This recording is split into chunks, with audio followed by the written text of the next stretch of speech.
В Дели в рамках Дней Ассамблеи народов Евразии прошел международный бизнес-форум «Бизнес-диалог» на евразийском пространстве. Министр иностранных дел Абхазии Нал Арцинба выступил с приветственной речью перед участниками форума, сообщает сайт ведомства. В своей речи он отметил роль туристической отрасли как ключевого направления развития экономики Абхазии. Кроме того, Арцинба подчеркнул, что руководство Республики Абхазия уделяется особое внимание развитию туристического сектора. Создаются инфраструктурные условия для полноценного развития туристического сектора в условиях возрастающего туристического потока в республику. Наряду с этим глава МИД Абхазии отметил заинтересованность во всеобъемлющем развитии отношений с Индией.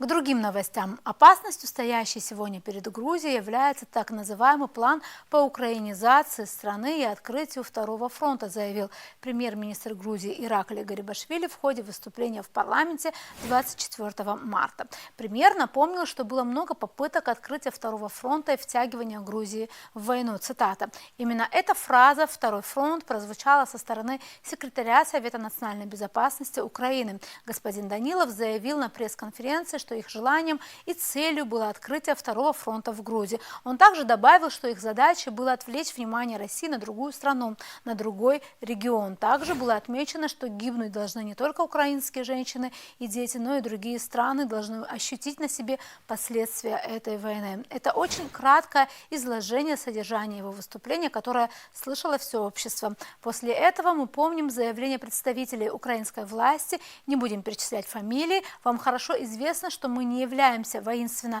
настроенным правительством. Они хотели бы, чтобы у власти был Саакашвили, который бы начал войну против России, присоединился к Украине и втянул бы в войну Грузию, заявил Гарибашвили. Он также напомнил о последнем заявлении неформального лидера оппозиционного единого национального движения Вано Мерабишвили, что их цель свергнуть власть, а затем начать войну против России. При этом Гарибашвили отметил, что реальной опасностью, стоящей сегодня перед Грузией, является тот самый план и заговор, который существует против страны. Это так называемая украинизация, план по открытию так называемого второго полигона и второго фронта. Хочу напомнить, отметил Гарибашвили, всем, что сегодня наша страна не является ни членом Евросоюза, ни членом НАТО. У нас нет никаких гарантий безопасности, и 20% территории страны оккупировано ядерной силой номер 1, сказал премьер-министр Грузии. В то же самое время глава МИД Грузии заявил, что грузино-российские отношения ограничиваются женевскими дискуссиями по ситуации в Закавказье, на которых речь идет о гуманитарных вопросах и о соглашении о прекращении огня. Он заявил это, когда грузинского министра попросили оценить нынешние отношения между Грузией и Россией и ответить на вопрос, есть ли попытки восстановить прямое авиасообщение между двумя странами. Цитата. «Грузино-российские отношения ограничиваются одной международной платформой – женевскими международными переговорами. Это единственный формат, в котором есть коммуникация с нашими партнерами. Именно в рамках этой платформы мы говорим о двух основных направлениях. Это вопросы гуманитарного характера, которые волнуют граждан, и второе – это соглашение о прекращении огня. Это очень важно для того, чтобы процесс и цель самой платформы дали нам свои конкретные результаты», сказал Дарчашвили. Отметим также, что женевские дискуссии, проводящиеся с 2008 года, приостанавливались в период пандемии коронавируса, затем сопредседатели от Запада отменяли дискуссии. Москва в январе получила от сопредседателя дискуссии уведомление об отмене планировавшегося на 21-22 февраля очередного 57-го раунда и его переносе на 4-5 апреля. К другим темам. В Москве состоялся двухдневный визит председателя КНР Си Цзиньпиня, в рамках которого прошли переговоры с президентом России Владимиром Путиным. Это был первый международный визит китайского лидера после его переизбрания на высший пост. К встрече двух лидеров было привлечено беспрецедентное внимание всех мировых СМИ, что и понятно. Встречались главы двух крупнейших государств мира.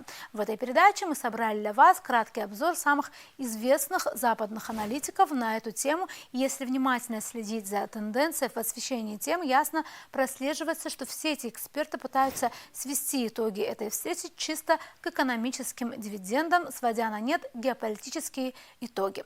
Так, CNN отмечает, что визит Си Цзиньпиня в Москву проходил через призму взаимного российско-китайского противоборства с США. Однако сомнительно, что Китай и Россия действительно создали единый антиамериканский фронт, которого давно боялись вашингтонские специалисты по внешней политике, пишет в своей статье аналитик CNN Стивен Коллинсон. Тем не менее, Соединенным Штатам явно предстоит серьезный внешнеполитический вызов, продолжает журналист. В частности, считает он, расширение экономических и торговых связей между Пекином и Москвой может еще больше затянуть военные действия на Украине.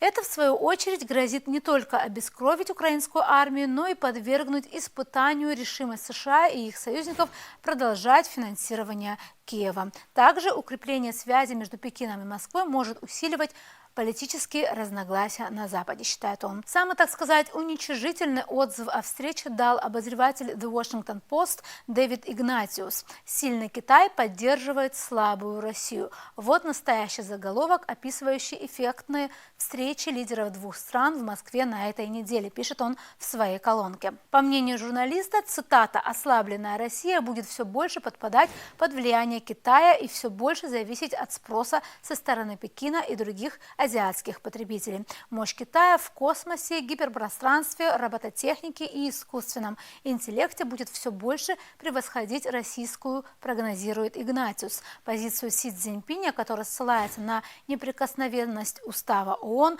но при этом поддерживает Путина, журналист называет бесстыдным подходом, но умной дипломатией. Научный сотрудник Джорджтаунского университета Филипп Иванов для издания Foreign Policy с осторожностью отмечает, что Россию рано называть вассалом Китая. Россия остается крупной ядерной державой и глобально значимым экспортером энергии, ресурсов и продовольствия, а ее экономика показала устойчивость перед западными санкциями, перечисляет Иванов. Таким образом, несмотря на то, что Россия ослаблена и одинока на мировой арене, считает эксперт, она по-прежнему имеет влияние и вес в отношениях с более доминирующим и могущественным Китаем, пишет колумнист. В обзоре же издания Bloomberg значится, Си Цзиньпинь использовал свой визит в Москву, чтобы твердо выступить на стороне России против США, пишет издание. По мнению авторов статьи, эта поездка ознаменовала политическую победу обоих лидеров. Председатель КНР увидел возможность дать отпор США и укрепить собственный имидж мирового политика, тогда как Путин может показать, что он пользуется поддержкой одного из самых влиятельных мировых лидеров, говорится в обзоре Bloomberg. В то же время издание обращает внимание на отсутствие прогресса в заключении крупных энергетических сделок и в других областях экономического сотрудничества между странами. Авторы Bloomberg считают, что это свидетельствует о нерешительности Китая в вопросе глубокого сближения с Россией. Экономические соглашения, озвученные Си Цзиньпинем и Путиным на встрече в Москве, стали признаком того, что Китай продолжит вести дела с Россией в обычном режиме, пишет газета